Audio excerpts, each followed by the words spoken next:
খাসি মাংস কত করে?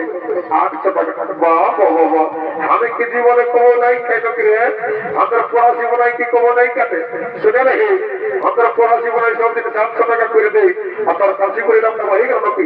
এ বাবু, ওরা বিদেশি খাসি বটে, দেখছি না ওটা দেশি খাসি বটে, 800 টাকা দাম। ও বাবু, বাবুরে কথাটা সত্যি করে বলছিল। ও বাবু, একদম দেশি খাসি বটে। বাবুর বাপ কিনে দাও, মনটা কেমন ছাড়বো না। 50 টাকা মতো ফেলে আমার জীবন খাওয়া হবে। এবং শুনে নেই 750 টাকা দিব 1 কিলো দিব। শুনে নেই তারই বাড়ি না, আর যদি মহতার থেকে ভালো ওজন করে ঝিরি ধরে এমন চড়ান দিব না, সরষা ফুল জানাই করি। এ বাবু, আমার মনে করিস না আমার একটা খরচার অভাব নাই, লিবি তলে ঘর থেকে চলে যা। বাবু কেন কিনা আমার মনটা কেমন করছে খাতা খাওয়াবো না, তোমার ভালো লাগে ছিল। বাবু ভালো করে ওজন করো, দিদি ফুলমালা নাই নিবো, অন্য রকম দেখাচ্ছে আইলে